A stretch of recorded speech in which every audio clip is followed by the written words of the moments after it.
Some stakeholders in the maritime sector have called for increased collaboration among relevant agencies to tackle corruption in port processes in the country. They spoke at an extraordinary session organized by the Independent Corrupt Practices and Other Related Offences Commission, ICPC, in Abuja.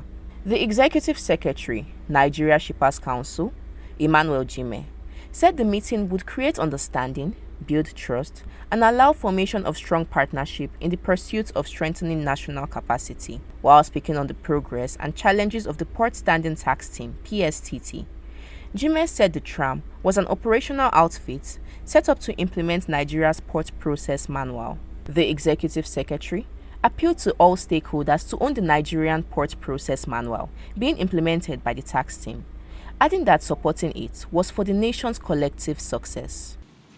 Timeline for inspections has also been introduced, bringing the inspection time to between 30 and 90 minutes from the previous 4 to 6 hours. The intervention has also drastically reduced the number of incident reports reported from 128 in 2020 to 40 in 2021. As of today, the only outstanding incident report of 2022 is a solid 3-3.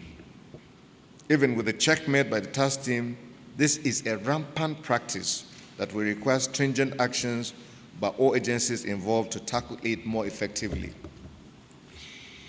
The successes that followed the new regimes of joint boarding of vessels and joint cargo examination presented us with a new challenge on the port corridors. There are now more trucks along the corridors, and this led to the indiscriminate parking, which are sometimes authorized by government agencies, thereby creating avenues for more gridlock. This new situation aggravates cases of extortion and other forms of corrupt practices that the port corridors were already notoriously known for.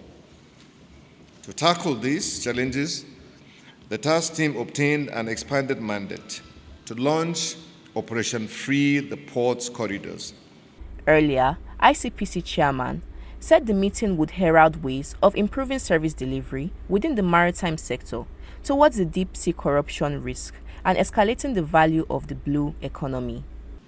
We are collaborating with other key stakeholders towards making this interactive session possible. I think that everybody knows that the maritime sector is a very critical part of our economy, and it's also a cash cow. But right now, like the oil and gas sector, it is not delivering the value in its potential. And just as the oil and gas sector is today in the eye of the storm, it's a question of time if we do not take the necessary reforms that the maritime sector will be sooner or later in the eye of the storm. We already know that we lose business because of corruption challenges to our next door neighbors. A lot of business, a lot of money that should be coming here is lost there. Part of the job of ICPC, in accordance with our statute in Section 6, is our prevention mandate. We're the only ones who have that provision in the corpus juris for Nigeria. We are obliged and mandated to take measures looking at systems and processes in any sector of the economy towards diminishing corruption.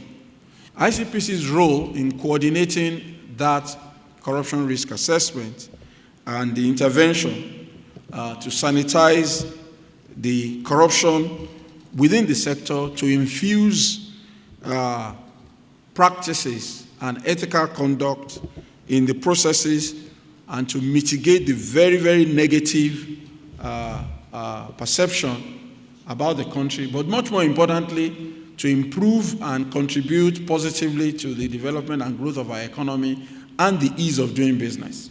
The Director General, Nigerian Maritime Administration and Safety Agency, Dr. Bashe Jamo, reiterated the importance of automation in curbing corruption at the ports. Jamo also called for synergy among relevant agencies that operate at the port for effective and efficient service delivery. Let us be one. It's not about an individual organization, it's about Nigeria.